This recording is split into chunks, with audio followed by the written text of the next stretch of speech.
Imagine two guys with identical skills, same looks, same confidence, same conversation ability. One of them struggles for years. The other does incredibly well. The only difference? Where they're trying to meet women. This is the most overlooked factor in dating success, and getting it wrong can waste years of your life. Let me tell you about two different guys I knew. The first guy was in his mid-40s, divorced, trying to get back into dating. Attractive enough, successful career, genuinely interesting person. His strategy? Hanging around college campuses and trying to meet 20-year-old women. Think about this for a second. Every single approach he made started with a massive disadvantage.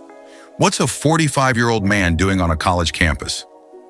There's no good answer. Even if he had a legitimate reason to be there, approaching young women in that context screams creepy older guy.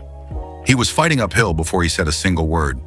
The second guy was similar age, similar situation. His strategy? High-end wine tastings, charity events, and professional networking mixers, places where a successful man in his 40s is supposed to be, where being established and mature is an asset, not a liability, where women his age or slightly younger are actively looking to meet someone like him. Same guy, essentially, completely different results. This is what most men never think about strategically. The context where you meet women dramatically affects your odds of success. There are three things that make any access strategy good or bad. First, it needs to be plausible. There needs to be a reasonable explanation for why you're there and why you're talking to her. When the context makes sense, the approach feels natural. When it doesn't, you're immediately on the back foot. A guy talking to a woman at a social event? Plausible. That's what people do at social events. A guy approaching a woman at a coffee shop? Somewhat plausible. People strike up conversations in public sometimes. A guy following a woman into a store to talk to her?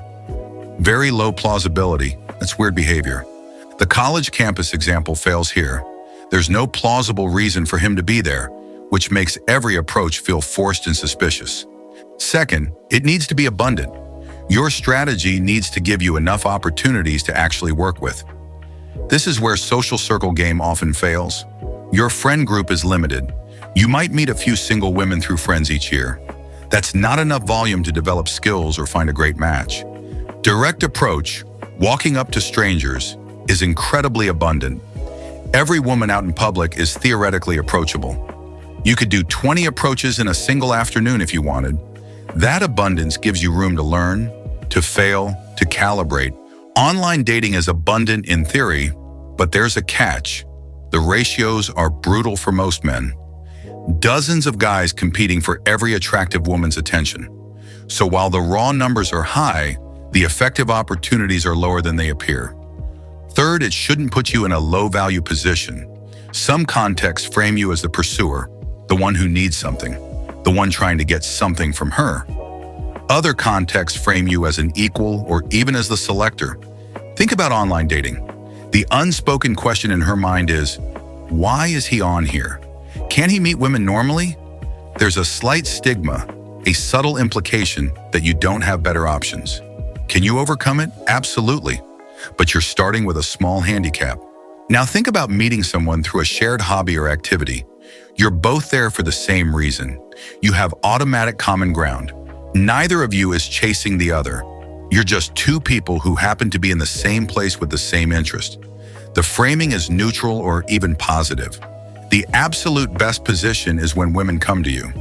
When you have some form of status, local or otherwise, that makes you the one being approached or at least sought out. The lead singer of even a mediocre local band has women coming to him. The guy running the photography meetup has women joining his events. That completely flips the dynamic. So what does this mean practically? If you're young and in college, your campus is probably your best bet. High plausibility, high abundance, and if you have any social status there, great framing. If you're a working professional, work-adjacent social events, hobby groups and activities aligned with your interests are often ideal. Good plausibility, reasonable abundance, neutral to positive framing.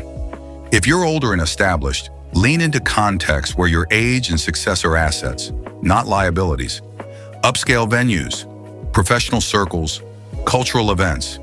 If you have zero social circle and need to build from scratch, direct approach gives you the abundance to practice.